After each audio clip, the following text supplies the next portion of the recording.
You're listening to WQFB 89.1 FM, the Charleston Emergency Broadcast Station. I'm Joseph Miller, a former communications tech with the Coast Guard. I'm broadcasting from the rooftop of the old Harris Federal Building downtown. This is day 2 of the open broadcast line. If you can hear this, it means you survived the first breach. Stay with me. I'll keep broadcasting as long as the solar rig holds up. You're not alone. For the newcomers, this isn't an official station. We stopped getting anything from FEMA after the Beaufort substation went underwater on Monday. NOAA transmissions dropped out even earlier. I rerouted the backup repeater through the rooftop emergency rig. It was never meant for long-range civilian use, but I've jury-rigged a frequency spread using old ham equipment. If you're anywhere in the Charleston region, James Island, North Charleston, Somerville, even down to Edisto, you should still be able to hear me as long as the wind doesn't bend the tower too far. If you're farther out, well, I've gotten faint replies from a fishing crew in Brunswick, Georgia, and a nurse holed up in the upper floors of MUSC Hospital. Still trying to reach Columbia and inland. So far, no luck. The AM band is completely dead. No music, no chatter, not even static. Just silence. Here's what we know. On June 20th, at approximately 4:30 a.m. Eastern, a 91-square-mile section of the Thwaites Glacier in West Antarctica collapsed into the Amundsen Sea. Scientists had been warning for years that this was the so-called Doomsday Glacier, already undermined by warm ocean water, but no one expected this sudden a failure. The U.S. Geological Survey confirmed the initial detachment 6 hours later via satellite imaging. But by then, it was too late. The collapse displaced billions of tons of ice and destabilized the entire West Antarctic ice sheet. The result was a rapid sea level rise even to over 3 feet in 48 hours. That's not a typo. 3 feet in 2 days. And it's still climbing. People in New York and Boston had maybe 4 hours' notice before the first floodwaters pushed past the seawalls. Miami's financial district was underwater by noon the same day. Here in Charleston, we watched the tide eat the Battery Promenade in real time. I stood on the roof and saw whitecaps crash over East Bay Street like it was a jetty. By sunset, most of the peninsula south of Calhoun Street was gone. Boats floated past the College of Charleston campus. I saw a city bus halfway submerged, its emergency lights still flashing red in the rain. The Coast Guard station on Trad Street tried to evacuate residents. I was there helping launch inflatable skiffs into the alleys behind Broad Street. But by dusk, the current was too strong. We lost 5 boats trying to cross Lockwood Drive. I stayed behind when the command pulled out. Somebody had to keep talking. To anyone still in the city, here's what I can confirm. The Charleston Harbor Bridge remains above water, but access from the east side is gone. The Mount Pleasant connector is submerged up to the second guardrail. The last group I heard from tried to cross on foot and reported downed cables, live wires, and people getting caught in the mud left behind by the first surge. The Ravenel Bridge is still visible from here barely. At night, I can see a few lights flickering up there. Could be National Guard. Could be survivors. Hard to say. The lower peninsula is not safe. Water depth is inconsistent. King Street is flooded waist-high in some areas and 10 feet deep in others. Cars are floating. Sewer grates are erupting. If you're trying to escape downtown on foot, move cautiously.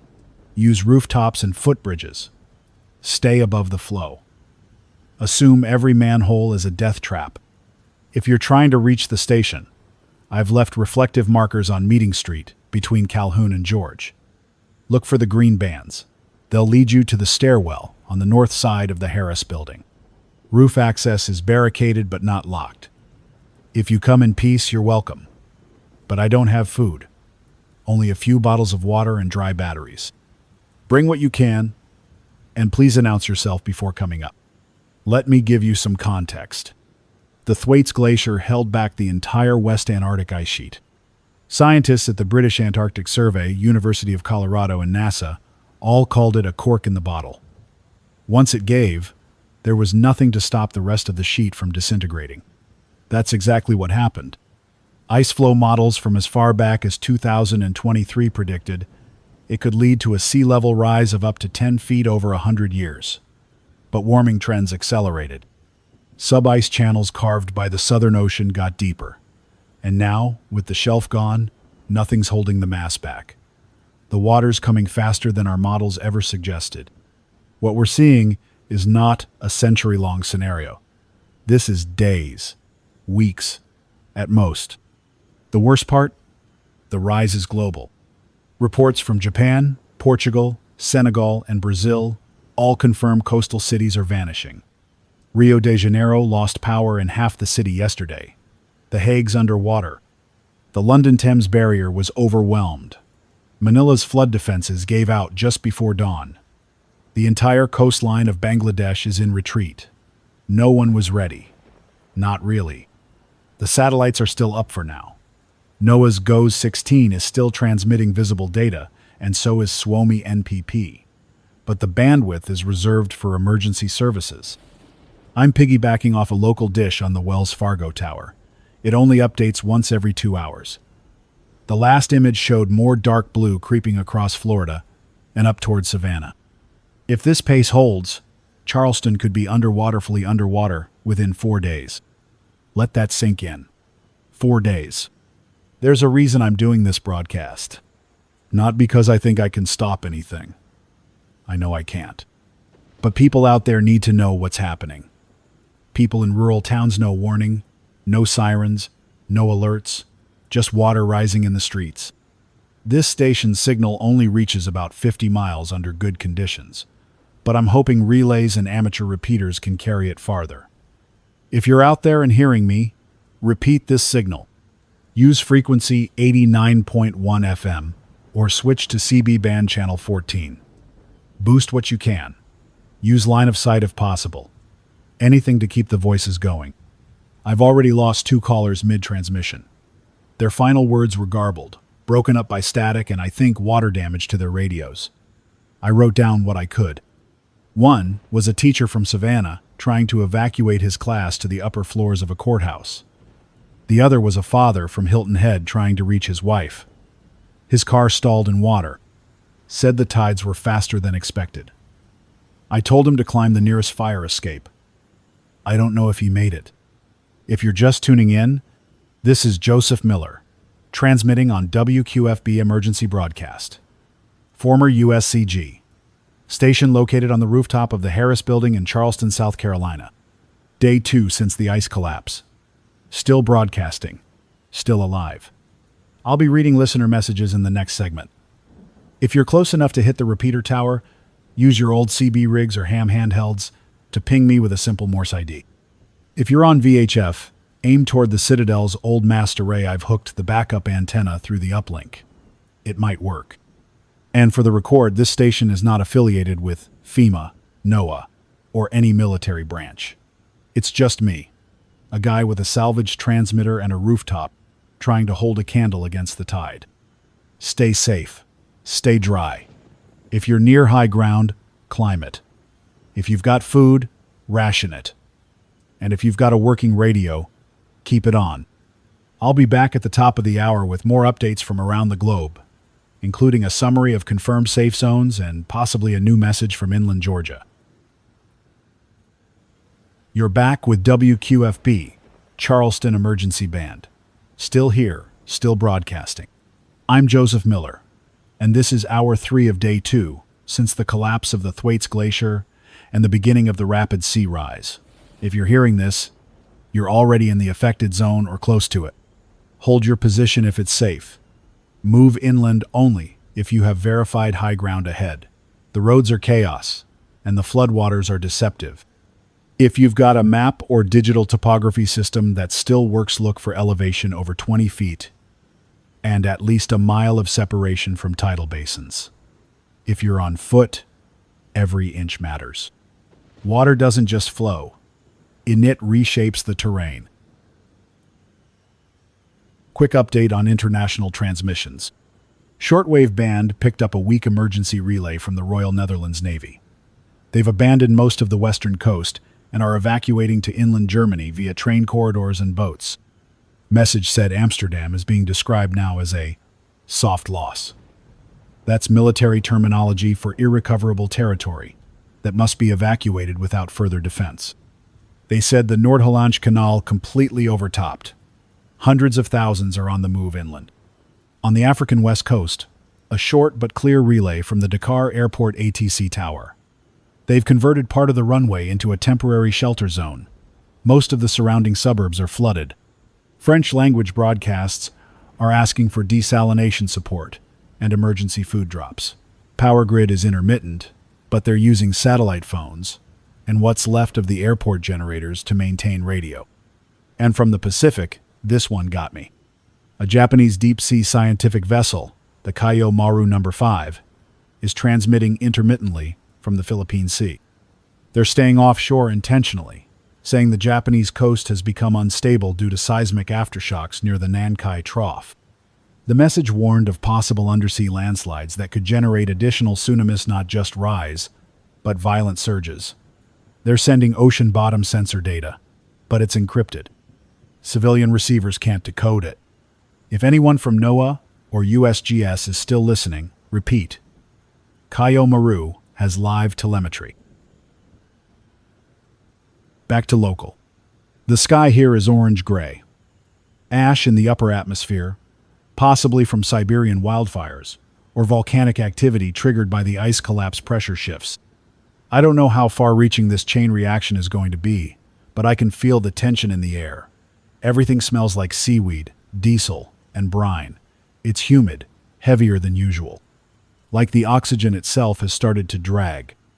A moment ago, I saw a fishing trawler push through what used to be the intersection of Calhoun and King. 3 men on deck. No radio call. They didn't stop, just drifted west. Motor sputtering. The streets are rivers now. Shallow in some places, but treacherous where debris has piled up or the asphalt has collapsed into sinkholes. Some roads are just gone. Someone down on George Street has lit a fire in a barrel. Smoke's curling up past the rooftops. Could be a signal. Could be cooking. Could be both. I tried flashing a mirror panel to them from the roof, but no response. I don't think they can see me through the haze. Let me read a message I received from a listener just before the last cycle reset. This is Angela Carson, Shelter 12B, between Somerville and Ladson. We have 18 people here. No power. We're up on a ridge, inside a former fire watch station. We've got a crank radio, bottled water, and canned food for about a week. People are scared. We heard the water's coming faster now. If anyone hears this, please, are we safe where we are? Should we move? Angela, if you're listening, do not move. That ridge is one of the highest points in Charleston County. It was built there for that reason. The water may reach the base, but you've got elevation and visibility. Unless your structure is compromised or flooding is already inside, you are better off staying where you are. If I can get a solar drone in the air, I'll try to spot you on thermal. In the meantime, mark your rooftop with something: bright blanket, tarp, reflective gear. Use a flashlight at night to flash 3 short, 3 long, 3 short, SOS. To anyone near Somerville or Ladson, if you have access to a functioning drone, scout west of Route 78. Look for the Fire Watch Tower. I repeat, Shelter 12B, 18 people, including children. Elevation holding, but contact is weak. I'll keep relaying calls as they come in. I can't promise rescues, but I can promise you'll be heard. Now, I want to tell you something personal. My wife died 7 years ago. Cancer. She was a marine biologist, worked out of the South Carolina Aquarium. Her name was Grace. She used to tell me the sea had a memory, that it never forgot the shape of things. When I asked what she meant, she said the ocean always returned, no matter what walls we built. It's not angry, she said. It's patient. I remember her voice now, as I watched the water creep back through the city she loved. Past the old churches, the cafes, the college squares where she used to walk barefoot in the spring, all of it being reclaimed by the tide. Grace used to study migratory patterns, manatees, coastal birds, the shifting shells in oyster beds. She told me once that when nature changes too fast, the animals panic first. That's how you know something's really wrong. I think we missed the signs. I don't say that to scare anyone.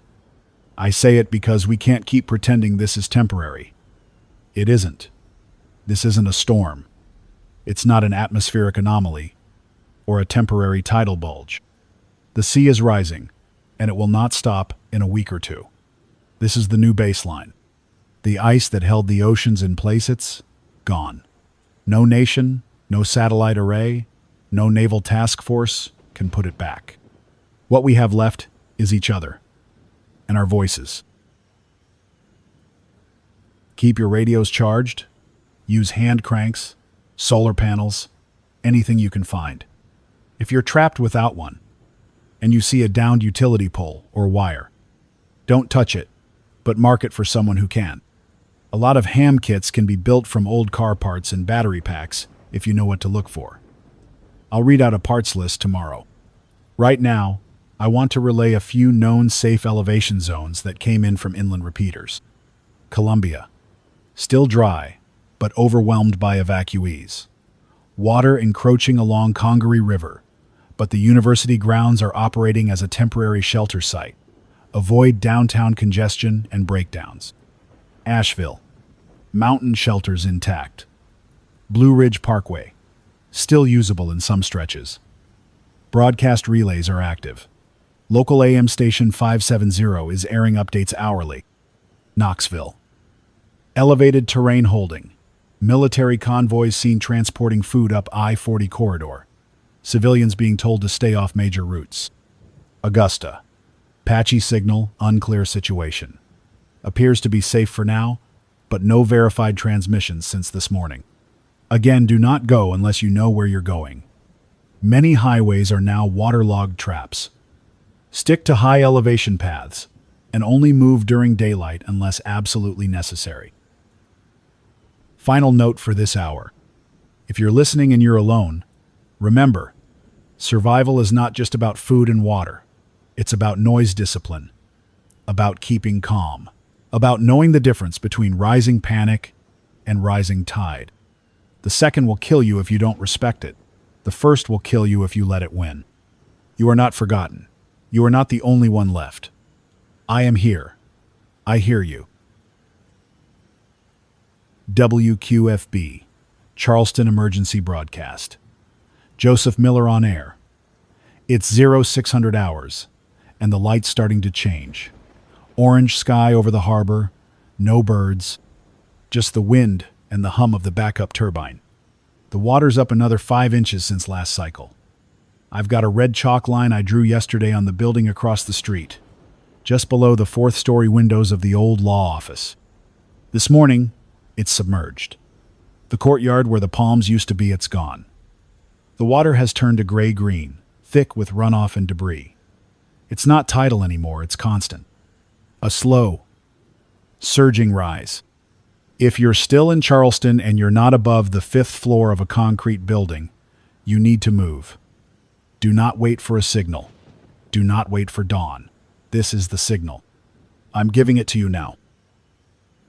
I've just finished scanning the ham bands. A few new voices came through. I'll read them word for word names, shortened for privacy. Locations confirmed as best I could. This is Erica S., west side of Johns Island. We're on the 3rd floor of a retirement home, but the generator failed. 6 seniors, 2 staff. We've used every blanket we have. No food left after last night. Water's inside the ground floor. Please, someone respond. Erica, if you're listening, the closest high ground is the sand berm near the Kiowa River Bridge. But if you're cut off and can't leave, you need to signal by color. Hang something fluorescent or bright out the upper window. If a chopper passes or a drone relay picks you up, that's your best bet.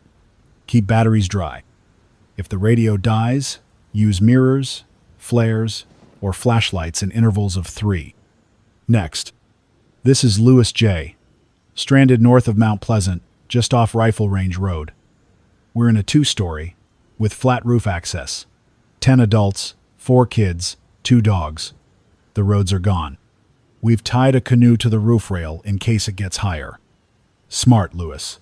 Flat roof and backup flotation. Keep that canoe leashed and stable.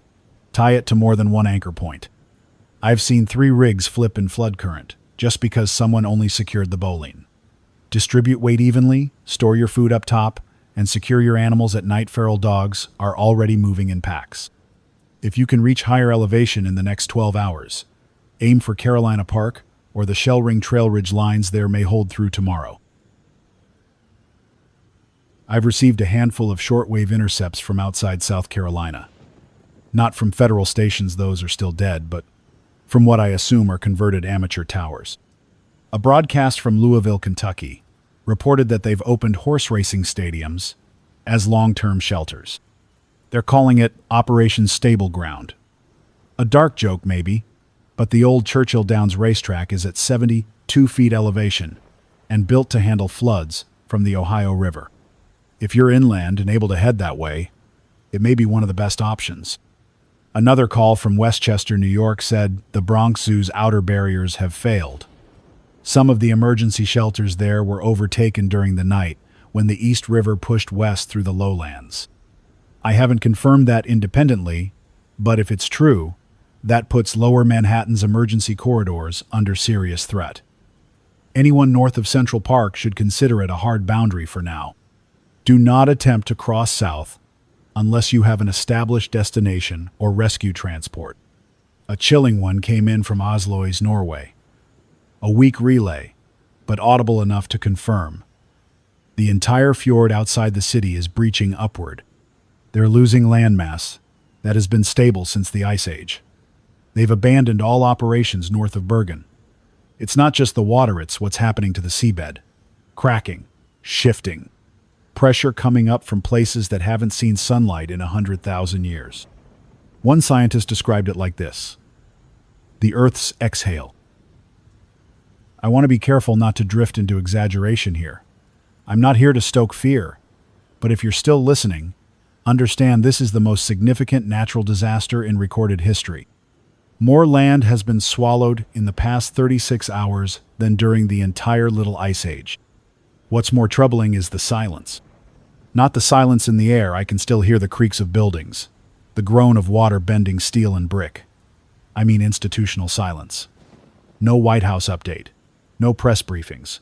No FEMA directive. The Department of Defense Radio Net used to broadcast status every 6 hours on encrypted bands, but I haven't heard a word since last night. The last official line I caught came from the USGS Echo band at 0200 hours. It was automated.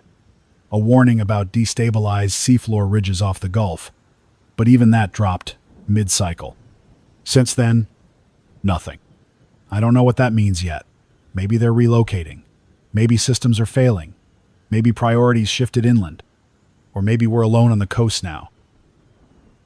I spent an hour this morning building a new signal amplifier from a wind turbine core and some salvaged grounding wire. If it holds, the range should extend another 20 miles east. That may not sound like much, but every mile matters. Every voice that gets through is proof someone else survived. If you're out there, even if you can't respond, keep your radio on. Keep listening. The act of hearing another person might be the one thing that stops you from giving up. And if you have time right, use pencils, use markers. Record what happened in your neighborhood. Who stayed, who left, what the water took, what it spared. If you're sheltering in a library, print more, spread copies. Memory will matter when all of this settles. We don't get to choose how history remembers us, but we can choose not to vanish quietly. Now, a few quick facts for those just tuning in. This is for context, not fear. The Thwaites Glacier, often called the Doomsday Glacier, held back the equivalent of 10 feet of global sea rise. The rapid disintegration we're witnessing now is part of a chain reaction set off by warm subsurface currents from the Amundsen Sea penetrating the base of the ice shelf.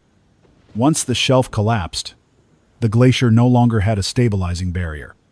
The ice didn't just melt, it broke, fell, fractured like shattered glass. The ocean took it.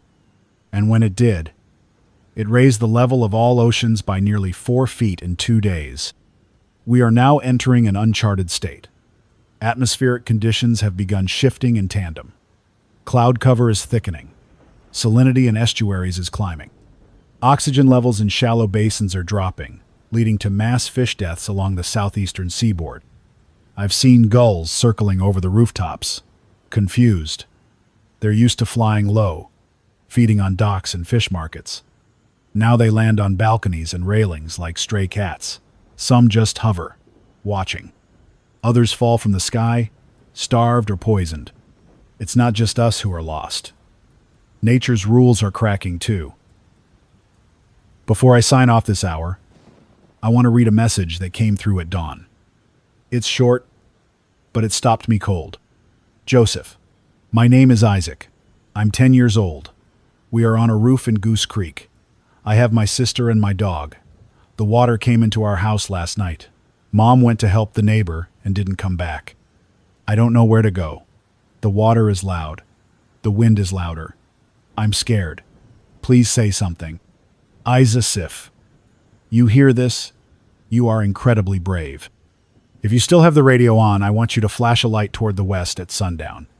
Just once. If anyone sees it, they'll know where you are. Stay warm. Stay still. Tell your sister stories. Keep your dog close. You've already done the hardest part. You've stayed alive. I will repeat your location every hour, and I promise I will keep saying your name until someone hears it. To the rest of you, if you hear Isaac's name on any channel, repeat it. That's how the chain works. That's how we pull each other out. We're now on day 3 since the collapse of the Thwaites Glacier and the accelerated rise of global sea levels. Time is approximately 0700 hours. I've switched to a backup handheld microphone. The primary rig was getting flicker from salt exposure. Still transmitting on 89.1 FM and repeater band 14. If you're listening from dry land, you're one of the lucky ones. And if you're not, if you're on a rooftop, or floating on a tarp, or trapped in a stairwell somewhere along the South Carolina coast, hold tight. Someone might be listening. I am. This morning began with fog, thick and warm, not cool like it used to be. The kind that beads on your skin and makes you feel like the sky itself is sweating. No breeze, no sound but the slow lap of water against submerged cars and the occasional clink of metal from floating wreckage. I watched a dumpster drift past the courthouse on Meeting Street fully upright, like a ship trying to forget it once belonged to a sidewalk. The water rose another 8 inches overnight. I marked the level with a yellow grease pencil on the northeast stairwell. I ran out of wall space at the 6th mark and had to start writing on the window glass. I tried to estimate how far inland the surge reached overnight using a pair of borrowed marine binoculars. I think I spotted water in the distance where there shouldn't be any north of Dorchester Road, pushing into North Charleston. If that's correct, we're looking at a second stage surge pattern, meaning saturation has exceeded drainage capacity. The water isn't just rising, it's staying. I've received 3 new messages since midnight, 2 local, 1 distant. First, this is Tara, trapped on the roof of an elementary school off Bees Ferry Road. I'm with 7 other staff, 2 students and 1 custodian. We're on the gym roof. We have a flare, but no food. Roof is flat, about 30 feet up. Water just hit the edge. I'm writing this by headlamp. Tara, if you hear this, Bees Ferry is on a mild ridge, but the elevation is only 28 feet. If you're seeing water now, you may only have 12 to 16 hours before you're completely cut off. Use that flare when you see aircraft or if you hear a drone. Keep it dry and mark your position clearly with a white sheet or tarp if possible. If you have a ladder or access hatch to climb, use it now, not later. When the water rises, it doesn't wait for the quiet moments. It comes fast, when you're least ready. Second message, received from Columbia. We've converted the South Carolina State Museum into a temporary shelter. It's above the river grade, 3 stories, reinforced walls. AM radio loop is active on 560. Broadcasting in 6-hour cycles. We have food for 5 days. Medical triage on the 2nd floor. Limited generator power. Volunteers needed.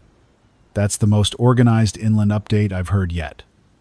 If you're able-bodied and in range, and if the roads allow passage, Columbia may be one of the safest accessible zones now. Do not go alone. Move in groups.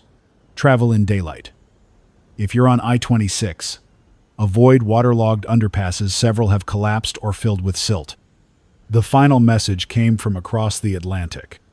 A crackling shortwave signal, identified only as Station Norvakt, located in northern Norway, broadcasting from an Arctic research station once operated jointly by Norwegian and Russian scientists. The voice was faint, but clear. We believe the ice collapse may have triggered not just ocean rise, but a crustal rebound. Land here is shifting. GPS readouts show displacement of 30 centimeters in 6 hours. The Earth is moving. Now, what does that mean? When ice that heavy melts or breaks away, the crust underneath starts to lift. That's called post-glacial rebound. It's a slow process normally, but not this time. If the rebound is occurring rapidly, it can alter tectonic stress patterns. That could mean new earthquakes, shifting ocean floor ridges, potential volcanic activity in places that haven't erupted in recorded history. This isn't just a flood. This is geological rebalancing. The entire planet is shrugging under the weight of its own scars. For those of you who've just found this broadcast, welcome. You're not alone. I've been transmitting since the first breach.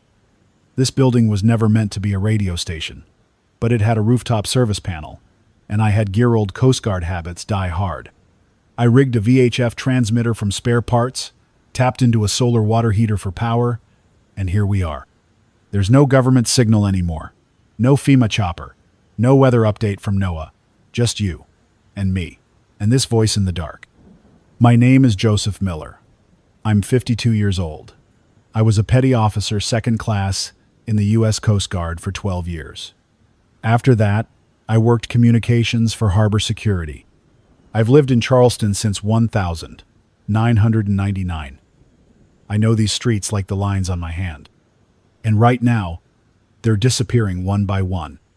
But I'm still here. If you're sheltering near a waterway, mark your flood line. Know when to go.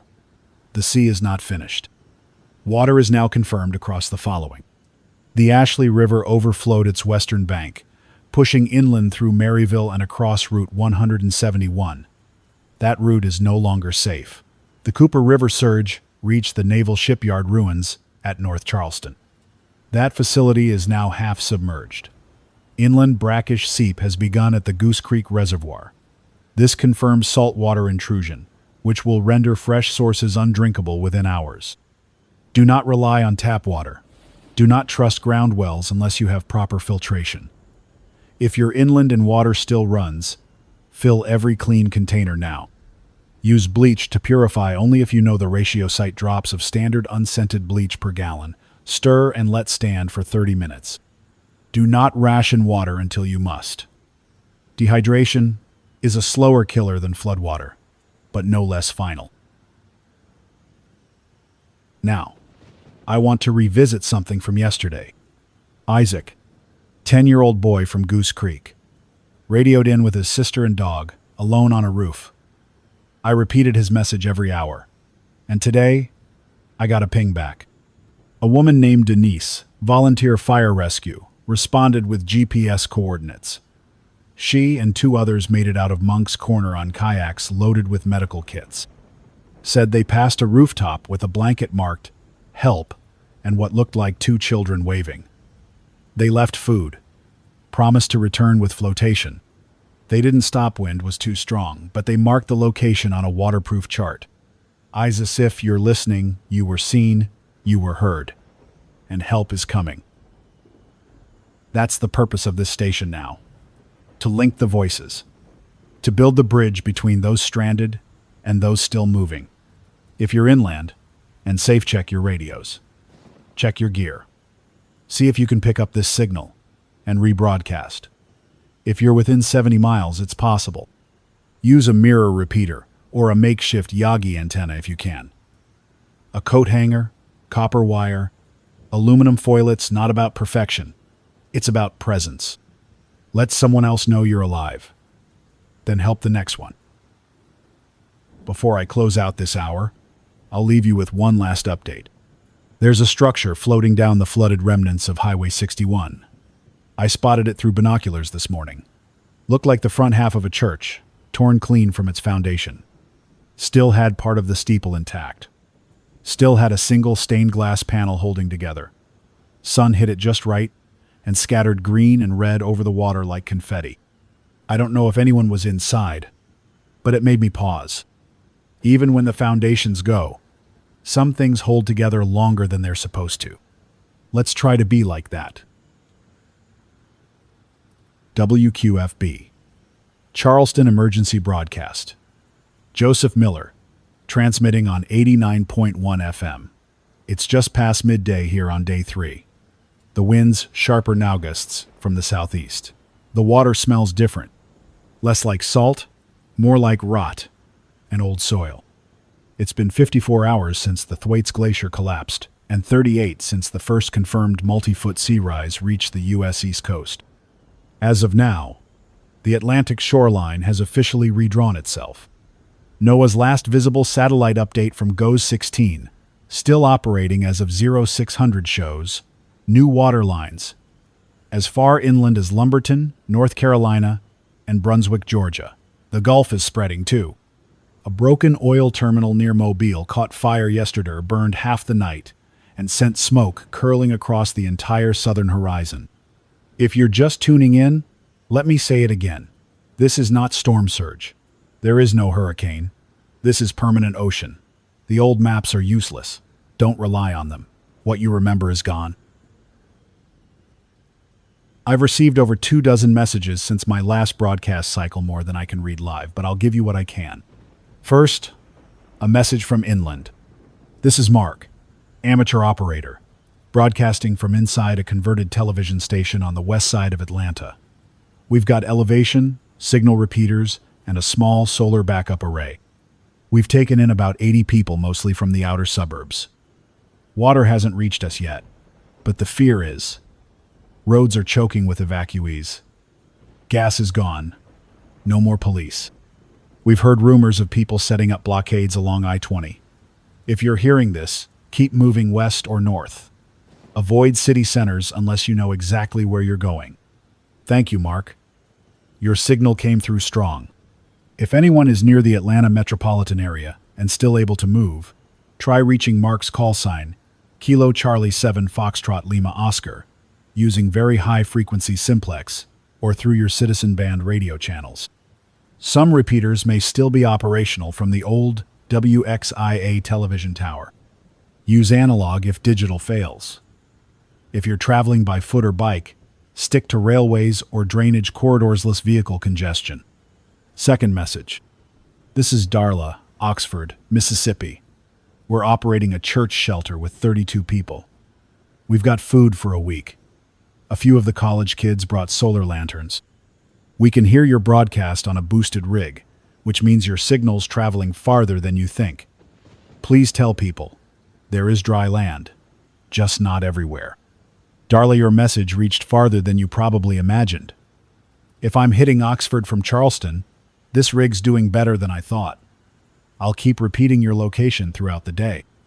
If there are any mobile stations or aircraft with VHF relay capability in the Mississippi area, tune into Darla's broadcast. Shelter coordinates coming in at intervals. Here's the hard truth from the last 6 hours. The Lake Marion hydroelectric dam part of the Santee Cooper system has overflowed. That means the backup catchments at Lake Moultrie are now compromised. If you're anywhere near Bonneau, St. Prest, Stephen, or Utah-Villemove, that water is no longer being held. We're not talking about a breach yet, but saturation levels have reached a tipping point. There's nowhere for it to go. Once those containment levees soften, the collapse will be quick. Don't wait for an alert. There won't be one. Same goes for the Congaree River Basin. Water levels reported at record highs. Swamp terrain is now indistinguishable from open floodplain. Congaree National Park is underwater. Campgrounds, boardwalks, ranger stations all gone. The rivers are joining the sea now. What used to be distinct boundaries coast, marsh, riverbank, lake have blurred into one rising, salt-filled plain. I want to shift now to something unexpected. Something I didn't think would happen this quickly. Coordination. Not official. Not military. Not FEMA. Civilian. Just before sunrise, I picked up a narrow beam encoded message, looped 3 times, then repeated in voice transmission. It originated from multiple bands and included identification tags from across the eastern U.S., some verified ham operators, others using converted CB infrastructure. The message was short. Here's what it said. This is the Citizen Relay Chain. We have established a communications link between Wilmington, Asheville, Roanoke, Louisville, and Knoxville. If you're receiving this, transmit your position and conditions. Our goal is mapping dry land and confirmed shelters. Transmit once every hour, top of the hour. This is not a rescue network, it is a signal chain. Keep it alive. They called it Signal Chain 1. I've aligned this station's secondary transmitter with their suggested frequency band. If you're equipped to do the same, tune to 144.39 MHz at 0 minutes past each hour and listen for coded pings. You'll hear short bursts of Morse, some automated packet. Those are beacons. Each one confirms a location that is still on air. And for the first time in 3 days, we are no longer alone on the airwaves. A few survival tips for today. If you're using flotation to move through flooded areas, keep a long pole or stick on hand to test the depth ahead. Streets have turned into trenches.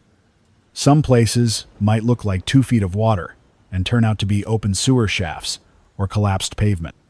If you've been exposed to brackish or contaminated water, do not let cuts or scrapes go untreated. Infection is already setting in for some rooftop survivors without clean water. If you don't have proper antiseptic, salt water will not save you. Boil what you can, and if you can't boil, keep wounds dry and covered. Old military trick. Duct tape and plastic wrap can be life-saving if used sparingly and changed often. And one more thing. If you're inland and you've got land above 60 feet, consider sharing it. I know the instinct is to hold what you have, but we're not going back to what we had before. The world we knew on Monday isn't the one we're waking up to now. Shelter isn't a luxury anymore. It's a currency, one that only works if it's shared. I've been asked, more than once now, why I'm still up here, why I haven't moved inland, why I haven't gone silent like most of the others. It's because of a promise, not to anyone still alive, not even to myself. My wife, Grace, used to record the tide levels every morning outside the aquarium. She'd do it by hand, not just with instruments. Wrote them in a notebook pen, not digital. She used to say that numbers weren't just data. They were proof we were paying attention, that we were listening to the world, not just using it. The morning she died 7 years ago, I promised I'd keep paying attention, even if no one else did. This is me, keeping that promise. You're listening to Joseph Miller. WQFB 89.1 FM, broadcasting from Charleston, what's left of it. I'll return in 90 minutes with status updates from the Tennessee signal chain, any new survivor locations from the repeater grid, and further word on the Congaree River breach. Until then, stay above the water. Stay off the roads unless you must move. And if you have access to a working radio, don't just listen. Transmit, even if it's only a name. This morning, the water rose slowly. Now it's moving again, lapping at the air vents of the rooftop stairwell. I've built a makeshift barrier out of sealed storage bins and marine glue, but I don't know how long it'll hold. It doesn't matter. I'm not leaving yet, because someone called me. Before I get to that, I need to share what I've picked up from the Citizen Relay Chain. The signal grid signal chain Oni is holding. Barely. We lost Knoxville earlier this afternoon. No official confirmation yet, but multiple repeaters show packet loss and dead air from the Appalachian foothills. We think it was flooding along the French Broad River, or maybe sabotage. A message came through right before the blackout, just 2 words. Blocked bridge. Then silence. But Roanoke is still up. Asheville's still transmitting. And a new node just came online from Lookout Mountain, Georgia. That elevation is solid over 2,200 feet, and there's a retired weather station up there with its own generator array. A ham op named Rita has taken it over. Her voice is gravel, sounds like she's been smoking for 50 years, but she reads every message slow and clear. This is Rita. No one else was doing it. Now I am. Send your reports. She's patched in CB, VHF, and even shortwave now. If you're anywhere in northwest Georgia or northeast Alabama, scan for her call on 7.38 MHz shortwave or CB channel 12. She's one of the last high-altitude nodes with line of sight into multiple states. We're forming a spine. It's thin, fragile, but it's holding. And now, to the call that changed my day. I was off air for 20 minutes earlier, resetting the solar rotation and checking the water seal on the stairwell door when the VHF receiver buzzed. Weak signal, broken by static. I almost ignored it, thought it was cross noise from the Coast Guard channel. But then I heard the call sign. This is Caleb Reeves, Warrant Officer, North Carolina State Guard. If anyone is hearing this, respond. I'm en route from Greensboro, attempting to cross into South Carolina via Highway 1. I repeat, Caleb Reeves. I'm looking for Joseph Miller. You're the voice. The one from Charleston. It stopped there. Static again. I tried to transmit back, but the line was weak. So I repeated his name every minute for the next half hour. Then the signal returned. Stronger, clearer. Joseph, if you're hearing this, I'm heading your way. I've got people with me. 6 vehicles, 23 civilians. We heard you 2 nights ago. Your voice kept them moving. We lost 2 trying to cross the watery bridge. Floods took it. But we're still going. If we can reach you, we will. Hold on. That's what he said. And then the line cut. Caleb Reeves. I remember that name. He was stationed in Charleston once, back in the early 2000s. Used to work the docks for National Guard logistics during hurricane prep cycles. I met him during a training exercise.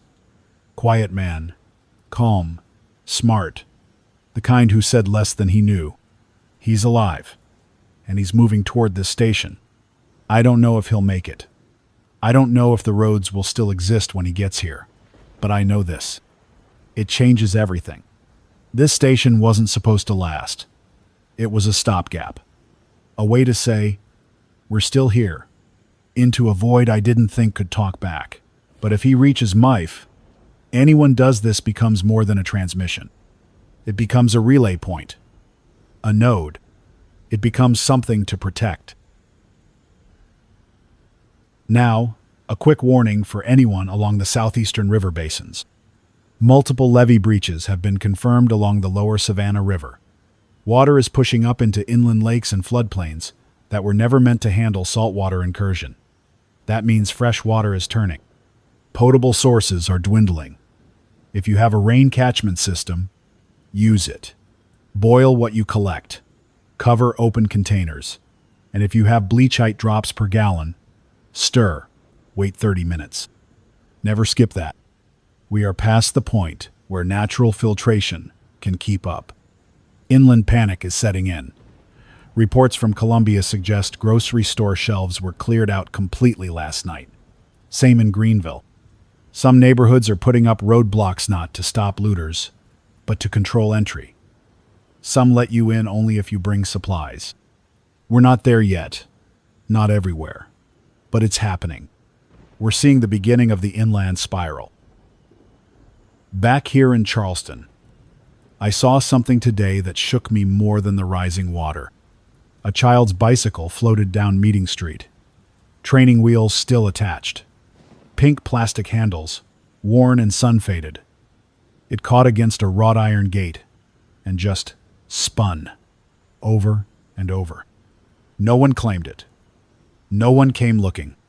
And for a second, I thought of Grace. How she used to say the smallest things were the ones that stayed behind. That when water comes for a place, it doesn't always take the big things first. It leaves behind the shoes, the letters, the toys, the lives interrupted in mid-sentence. I stood at the edge of the rooftop and watched that little bike turn in the current. I don't know why. Maybe I was hoping someone would call out, but no one did. That silence hits louder than the flood. I'll close this hour with 3 confirmed safe zones. Lookout Mountain. Rita's station is now receiving and repeating. She has backup batteries, water collection, and line of sight over 3 counties. South Carolina State Museum in Columbia. Still operating. 3 floors functional. Volunteers welcome. Use caution approaching the city. Western Asheville. Signal chain 1. Node still strong. Rail lines from Marshall and Weaverville remain usable by foot or bike. If you are near these areas, or heading toward them, mark your path with flags, arrows, symbols, anything others can follow. Chalk on walls, rocks in patterns. We are out of official signs. We make our own now. The floodwaters have reached the 6th step of the rooftop stairwell. The air is thick with salt and mildew. I've sealed what I could with plastic sheeting and epoxy I found in the office supply room on floor 5. The stair rail is rusting. The rooftop is no longer a lookout. It's a raft. I slept sitting up last night, cradling the receiver. Partly to listen, partly to stay warm. The temperature has dropped since yesterday 6 degrees down. Cold front moving in from inland Georgia, no official confirmation. Just reports from truckers heading north and a weather relay near Macon. They say winds picking up over the ridgelines. The jet stream is moving strangely faster, lower. You can feel the earth trying to breathe through the water now. First, I want to confirm the good news. Caleb Reeves made contact again. His voice came through just after midnight. This is Reeves. We lost one of the trucks in the Congaree. Water overtook the engine. Everyone else made it out. 2 are sick exposure, dehydration, but they're conscious. We're 67 miles northwest of Charleston. I've rerouted south to avoid the flooded I-26 corridor. ETA unknown. Tell the rooftop to hold the light. We're still coming. I'm holding it. Caleb. I've strung a high-intensity LED lantern from the flagpole. It runs on solar and battery, recharges with every drop of light I can scrape from the sky. The lens is clear. If he approaches from the west, he might see it from 5 or 6 miles out. We've gone from a one-way signal to a lighthouse. Even if he doesn't make it here, someone else might. And I'm ready. I've reconfigured the rooftop layout, cleared 2 ventilation platforms, set up the rain catchment barrels along the north wall, where the wind doesn't carry salt. Spray and reinforced the south rail with metal filing cabinet panels for windbreak. There's space here for 10, maybe 12, if they're careful and not afraid to sleep shoulder to shoulder. Food's down to 6 cans and a half bag of trail mix. Water's not an issue yet. I've got filters, boil kits, and the sky gives us more than it takes. But calories will matter soon. If Caleb brings anyone, and I believe he will, we'll have to ration. Or scavenge. There's a vending machine, wedged half submerged, against a lamppost 3 stories down. I saw it 2 days ago. Might still have something sealed inside. If the tide drops or if it's calm long enough, I'll try to get to it. But I won't leave the rooftop for long. Not now. Not with people coming. This place matters now. It's not just shelter, it's a relay. Signal chain 1 is still alive. Roanoke is still transmitting. Asheville holding? Lookout Mountain? Rita hasn't slept. Her voice was hoarse this morning, but she read off 59 survivor coordinates in a row. She's cataloging every safe elevation, every open building, every working water pump. If there's a name that history will remember from this collapse site, might be hers. We've added 3 new relay points since last broadcast. Charlottesville. High school converted into shelter. Signal Mountain. Station built into old weather relay tower. 4 volunteers. Solar. Powered. Anniston. Civil Air Patrol hangar used for aircraft storage, now open for evacuees. Holding 120 people. Generator operation confirmed. Together, this is becoming a spine across the southeast.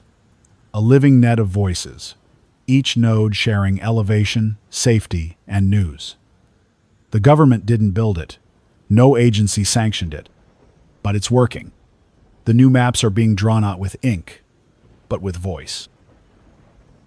Now, a warning. Not everyone wants to help.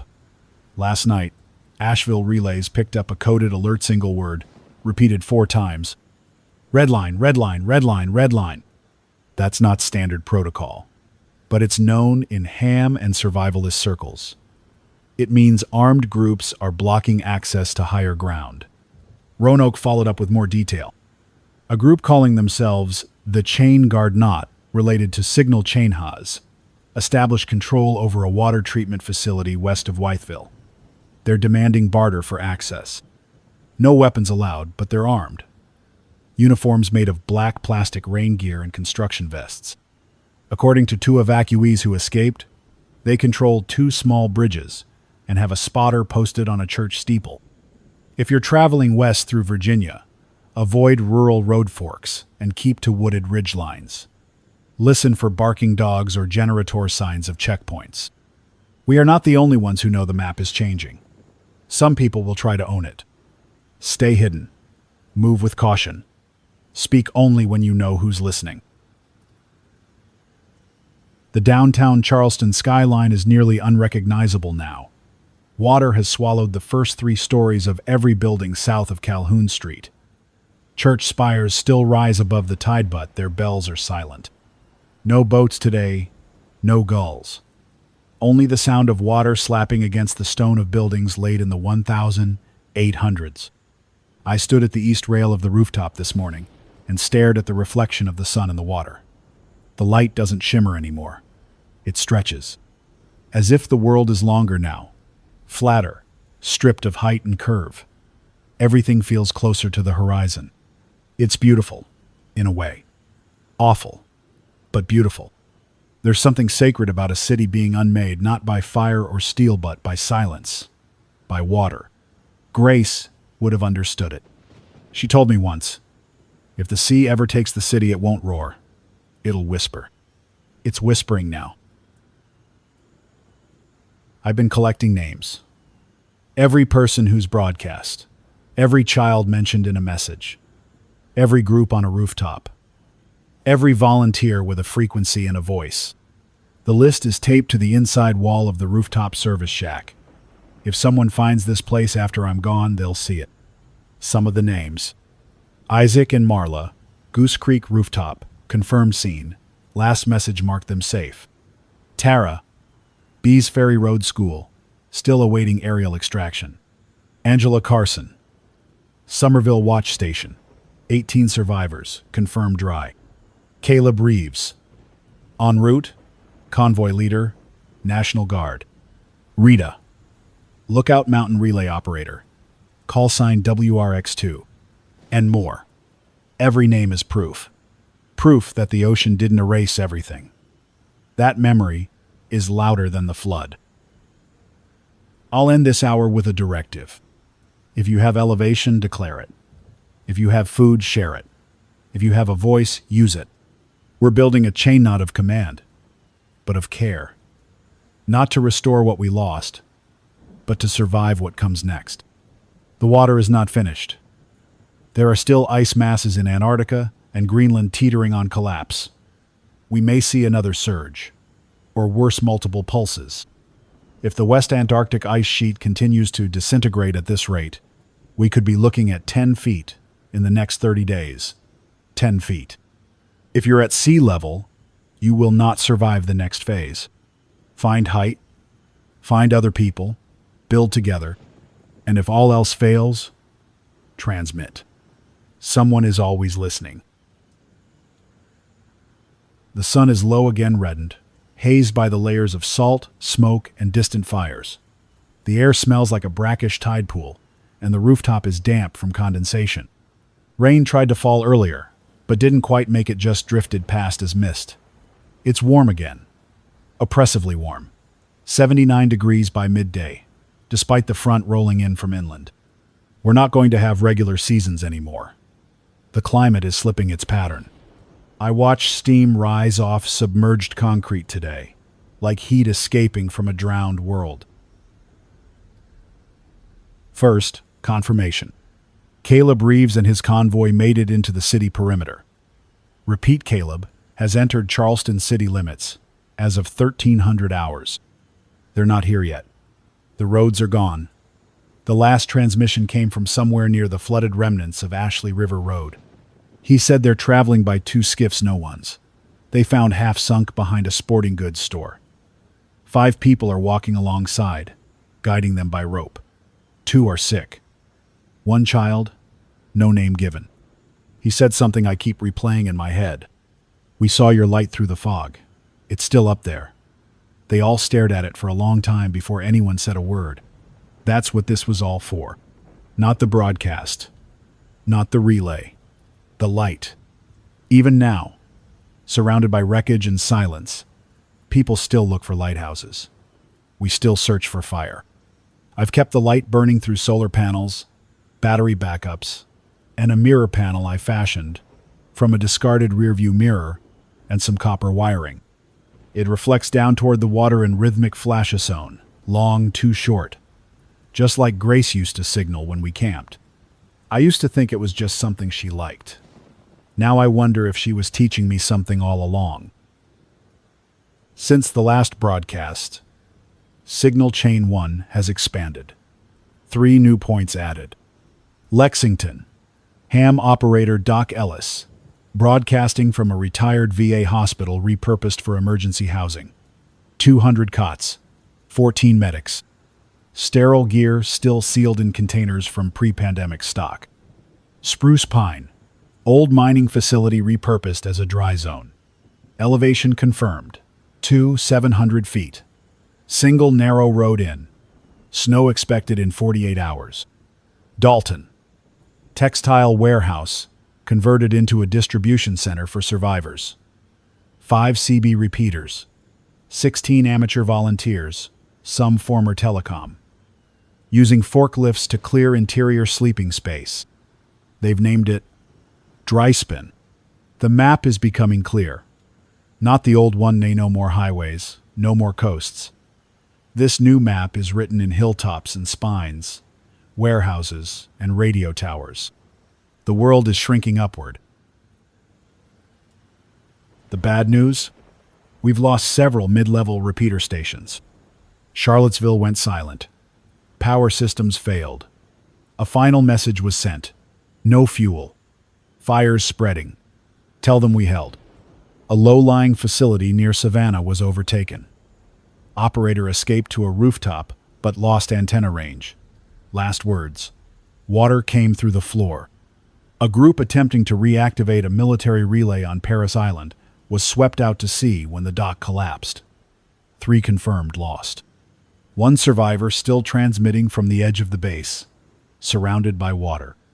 We're learning where we can hold and where we can't. The line between them isn't where we thought it was. This is not a battle of resistance. It's a retreat with purpose. Not a surrender, but a redrawing.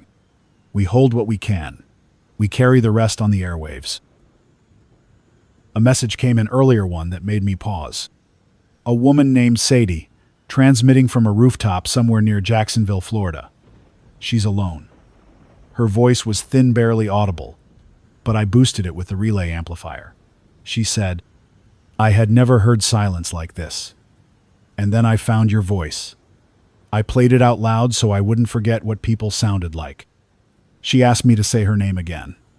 So here it is. Sadie, Jacksonville. You are heard. She doesn't know how long her battery will last. She doesn't know if the building beneath her will stay standing. But she stayed on the line long enough to say that much. That's the thing people don't always understand about radio. It's not just a broadcast. It's a call. And when someone answers 7 once you're not invisible anymore, the water's risen again, 4 inches since this morning. It's slower now, more of a seep than a surge. But that's almost worse. You can't track seepage. You can't outrun it.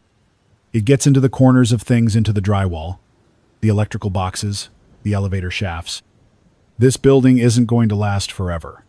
It was built in the 1970s, designed to withstand hurricanes, not permanent submersion. If it slumps or buckles, there'll be no warning. But until that happens, this broadcast stays live. Someone made it to the rooftop. Just after 1,500 hours, I heard the clatter of a steel pipe being knocked over at the edge of the emergency stairwell. I thought it was wind at first. Then I heard voice low, tired, unsure. I opened the hatch and saw 2 figures muddy, soaked, one of them limping. The man said, "We heard the voice.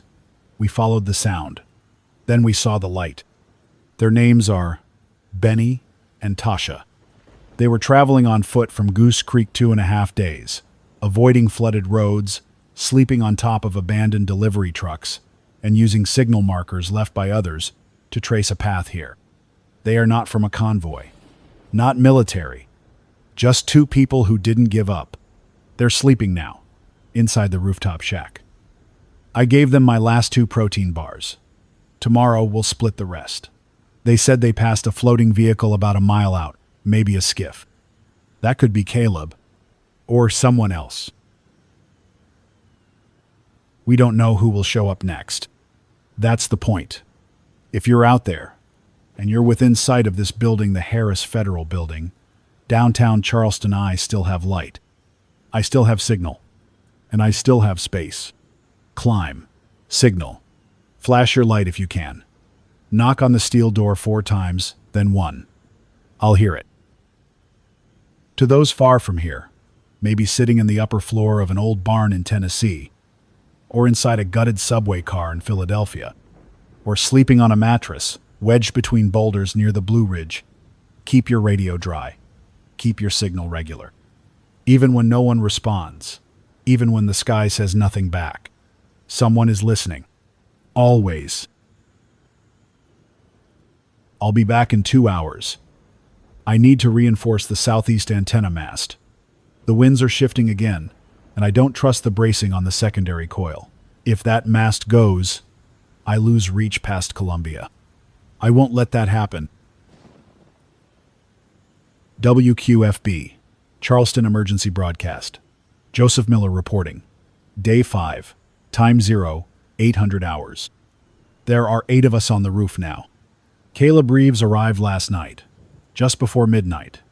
He came through the floodplain with 2 makeshift skiffs, both half buried in debris, 4 adults, 1 teenage boy, a woman with a broken wrist, and a girl about 5, I'd guess wrapped in 2 layers of emergency foil and the jacket off Caleb's back.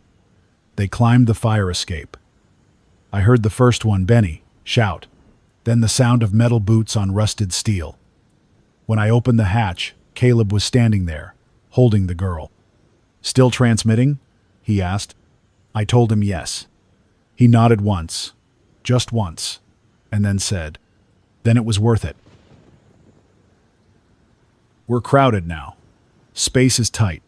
The rooftop shack is full. I've moved the remaining battery packs outside, covered with plastic sheets, and I've turned the solar rig to its lowest draw setting. We've rationed food to 1/4 of a can each. Water's holding, thanks to a fresh rainfall overnight and the rooftop catchment. The girl, her name is Cleo, woke up at dawn and asked if the sky was going to fall next. I didn't know what to tell her. She watched me adjust the antenna and asked if it was for talking to the sky. Maybe she's right. I've built a secondary relay tower using stripped coax, a pair of fiberglass rods, and parts from an old fluorescent light box. With the addition of Caleb's long-range field radio, we've nearly tripled our output range. The Charleston node now reaches as far as the Savannah line and halfway to Raleigh, depending on terrain. Signal Chain 1 registered our new bandwidth at 0600 hours and officially designated us Node 14A, Coastal High Water Relay. There's something permanent about that. We're not just a flickering station anymore. We're a confirmed part of the grid. Rita from Lookout Mountain came on this morning, voice strained but solid. Charleston node has the light. Pass the word south. All southern migrants same for the tower with the voice. I cried when I heard that. Didn't mean to. Just did. We've spent 5 days talking into the dark. And now we're a beacon. Now for the warning. We nearly lost the tower last night. Wind shifted during the 3rd hour of the night cycle. A sudden gust tore a bracing wire loose from the northwest corner. Caleb and I heard it snap, sounded like a rifle shot. The mast leaned 45 degrees and started to slide. We ran. Used rope. A salvaged car jack. 2 people braced it with their backs while I climbed and reset the guide wire. No safety harness, no time. It could have taken the whole rig down. That tower holds our signal. If it falls, everything else goes quiet. We lashed it down with climbing gear and reinforced it with broken scaffolding from the ledge below. Took half the night, but it's holding. For now. The wind has shifted direction again. Coming from inland now. It smells like dust and ozone. Not a storm, not yet. But something is building. The pressure is changing. You can feel it in your teeth. We have our first confirmed transmission from outside the continental United States. A relay tower in Monroe, Louisiana, picked up a long-range burst at 4:40 UTC. Origin: U.S. Naval Station, Rota, Spain. The voice was distorted, patchy but unmistakably English. American dialect. Male. Mid-30s from the sound of it. Here's what we could make out. Multiple carrier groups. Diverted to Mediterranean. Naples submerged. Seville coastal zone lost. Naval command fractured. Known essential ships grounded. Sea encroaching from the west. U.S. Embassy evacuations incomplete. Message to all stateside relays. No coordinated military recovery expected. Repeat. No recovery expected. You are on your own. The message repeated twice, then cut. The base is likely operating on emergency systems. Maybe one generator. Maybe a backup battery grid. But that one transmission says what we all suspected. There's no cavalry coming. The sea rose too fast. Global infrastructure couldn't pivot. Chains of command have broken into fragments. Each location is now its own island, metaphorically and literally. Whatever we rebuild, we'll do it without Washington, without Brussels, without any flag but the one we raise ourselves. Let's talk about that. Rebuilding. It's hard to even imagine what that word means now. Rebuilding implies something's over. But this isn't over. The water still moves. The glaciers still break. The crust is still rebounding, shifting in quiet violence beneath our feet. We're not in the aftermath. We're in the during. But people are already doing it anyway. Spruce Pine is constructing permanent lean-tos against a ridge of old mine buildings. Boone, North Carolina, is using ski lifts as supply lines. Pikeville, Kentucky, has dug trenches to hold rainwater for filtered drinking. Dalton's warehouse now has its own printed maps, hand-drawn coastlines based on drone flights. And here, we're marking survival in chalk. Each day, someone arrives, new mark. Each voice heard new line on the glass. Each call sign repeated one more notch in the list that says, "We didn't disappear." Here are the names added to the wall last night.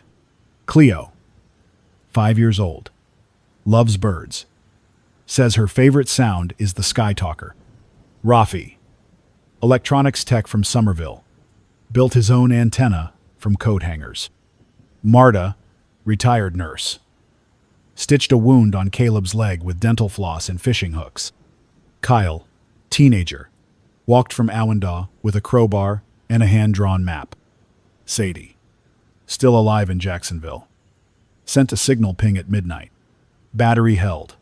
No voice, but the ID code was hers.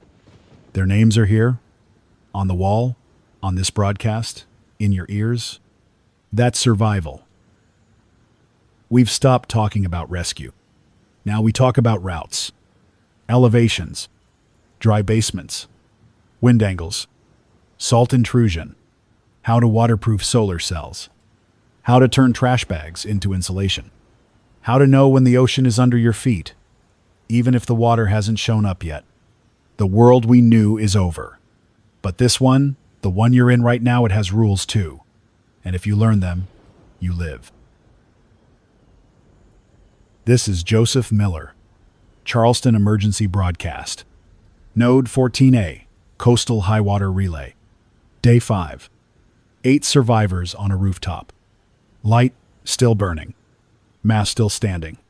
I'll return at midday with long-wave signal status, wind front shifts from Lookout Mountain, and a new report from the improvised weather station in Dalton. They've started sending barometric data with a hand-pumped aneroid altimeter. We adapt. We persist. We are still here. We are still transmitting.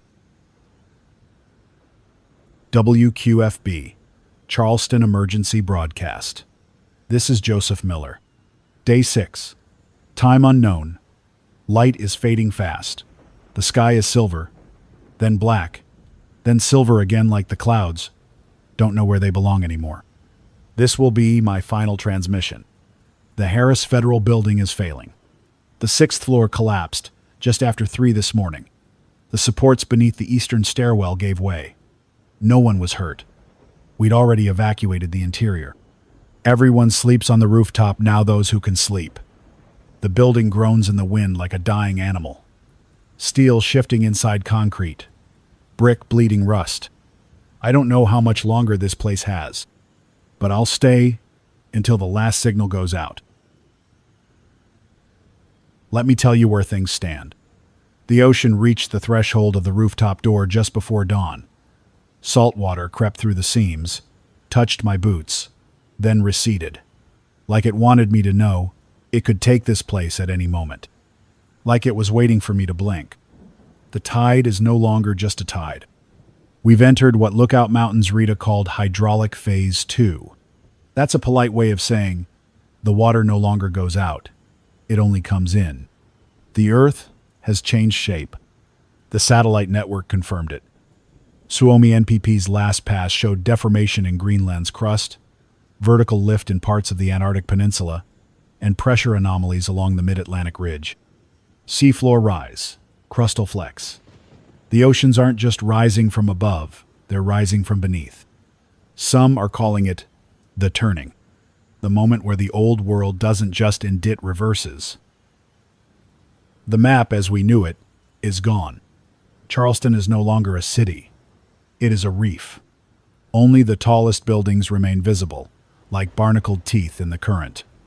The church steeples have gone dark. The courthouse dome is underwater. The Ravenel Bridge is a line of broken spire shafts submerged, tilted east, like the sea tried to pull it down, and it refused to go quietly. And this tower, this rooftop, this voice, were the last lights south of the floodplain.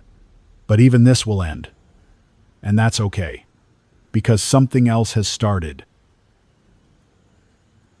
Signal Chain 1 has now grown to 43 confirmed relay points. From Lookout Mountain to Roanoke, to Pikeville, to Asheville, to Lexington, to Dalton, to Spruce Pine, to the one they're calling the Tombstone Nodea, retired fire lookout tower in Arizona, where an old ranger named May keeps a fire burning through the window and reads every name she hears back into the wind. They call it a spine of light, not because it shines, but because it holds. And that's what this is now. Not a rescue, not an emergency, a relay, a signal passed hand to hand, tower to tower, rooftop to rooftop, a living map. And now, the message that changes everything. 3 hours ago, Dalton's long-wave antenna picked up a narrowband burst. Not from Europe, not from the Navy, not from space. From Antarctica, from McMurdo Station. Someone's still alive down there. The signal came through on shortwave, heavily compressed. 4 minutes of data, unintelligible at first. But then a clean voice. Female. American accent. Tired. Calm. Here's what she said. If you're receiving this, know that we saw it coming too late. The Ross ice shelf has gone. East Antarctica is moving, but the pole remains cold. Dry. High. We've held out on generator power and geothermal tap lines. There are 15 of us. We believe we are the last continental team standing. The sea won't take us here. If you can hear this, transmit back. Let us know you're alive. Let us know the world still has voices. They're calling it Signal South 1. If you have long-wave gear, scan between 5.2 and 6 megahertz. They only transmit twice daily peak daylight cycles.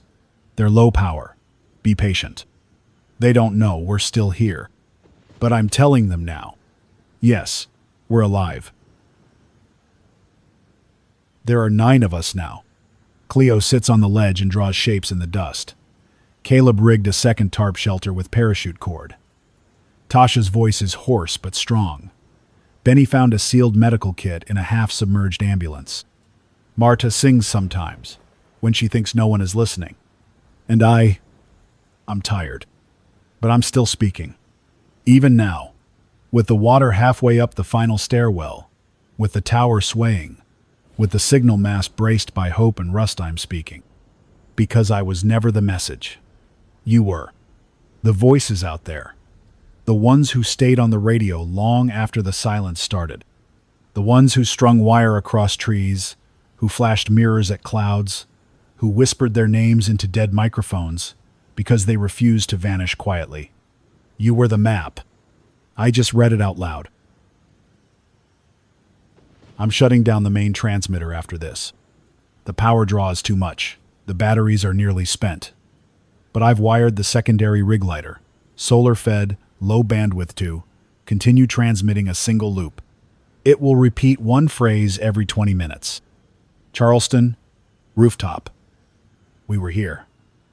The ocean did not take our voice. If you hear that signal, know that it was real. Know that someone reached this place. That we watched the sky, marked the water, remembered the names.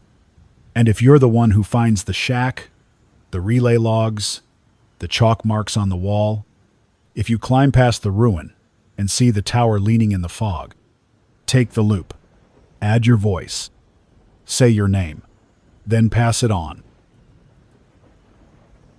This is Joseph Miller, Node 14A, WQFB, Charleston Emergency Broadcast. Final log. Final voice. To those still climbing, I see your light. To those still transmitting, I hear you. To those still alive, you are the new map. We were here. We are still transmitting.